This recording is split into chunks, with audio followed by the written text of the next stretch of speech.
बात है करोड़ की।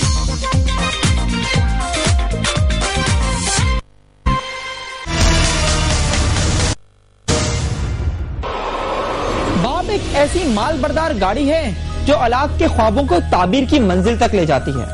उमरकोट का माजिद हुसैन भी एक ऐसी ही मालबरदार गाड़ी था जिस पर औलाद के ख्वाबों का बोझ लदा था। कोई डॉक्टर बनना चाहता था तो कोई इंजीनियर, मगर रास्ते में इलाके का नामी गिरामी डाकू आ गया। एक ऐसा डाकू जो पुलिस को कई संगीन मुकदमात में मतलूब था, मगर हमारे यहाँ कोई जुर्म करने वाला जब इतना बड़ा हो जाता है तो पुलिस उसे पकड़ने की बजाय उसकी इज्जत करने लगती है। सो इस डाकू ने अपनी इज्जत में चार चांद लगाने के लिए लूटा भी और मारा भी, और अब 5 यतीम बच्चे हैं और उनके बिखरे ख्वाब।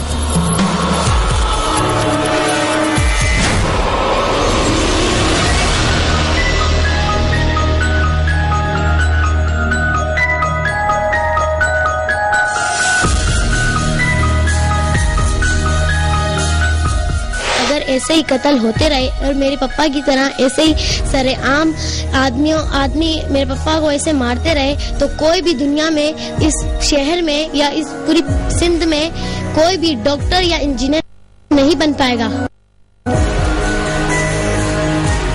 हुक्मरानों और पुलिस को आईना दिखाने वाली इस प्यारी सी बच्ची का नाम नगीन है। उमरकोट सामलो में वाक़ पेट्रोल पंप के कैशियर माजिद हुसैन की सबसे बड़ी पुरएतमाद और पढ़ाकू बेटी, जिससे पापा ने वादा किया था कि चाहे दिन रात काम करना पड़े मगर वो उसे डॉक्टर बनाकर दम लेगा।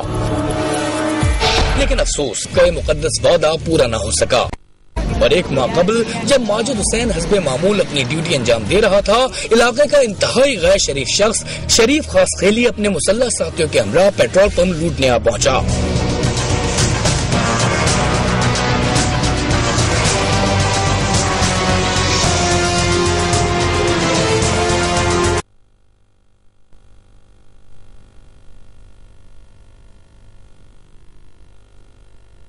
खामोशी के साथ कैश हवाले कर देता तो ऐन मुमकिन था कि शरीफ खासखेली अपनी सफाक फितरत के बावजूद कोई इंतहाई कदम उठाए बगैर वापस चला जाता।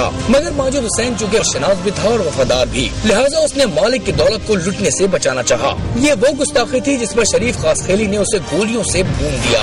इस जुल्म के बाइस एक खानदान का वाहिद कफील और 5 बच्चों का मुस्तकबिल खाक में मिल गया।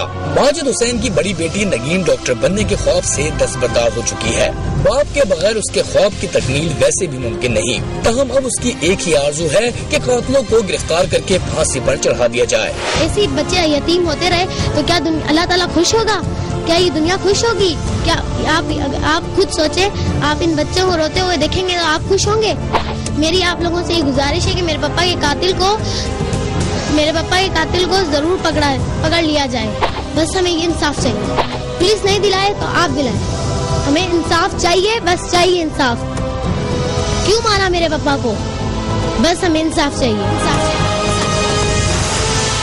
सामलों में किसी एक घर का मसला नहीं, ये इलाका भी अब मुल्क के दीगर शहरों की तरह जराइम का घर बन चुका है।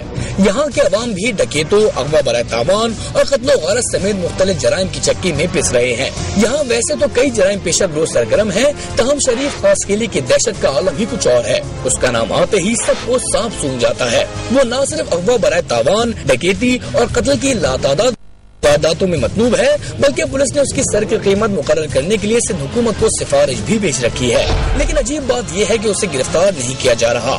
माजिद हुसैन को कत्ल करने के बावजूद वो हल्का नहीं बैठा और वर्षा को मुकदमे बाजी से बाज रखने के लिए संगीन धमकियां दे रहा है। जो हमारी FIR के अंदर जो गवाह हैं, दोनों को भी फोन आए कि अगर तुमने कोई ऐसी हरकत की तो तुम्हें भी मार दिया जाएगा, और मुझे भी कई दफा फोन आ चुके हैं। इसके खिलाफ डकैती के और किडनैपिंग के 21 केस दाखिल है इसके खिलाफ। मेरे ख्याल में 3-4 केसों में इसको सजा हुई है, जेल गया हुआ, पहले जेल से जो है निकला था, बाद में ये कार्रवाई इसने की। अभी रिकमेंडेशन मेरे ख्याल में भेजी हुई है अफसरों ने हेड मनी के लिए, तो अभी तक वो उसकी सैंक्शन नहीं आई है।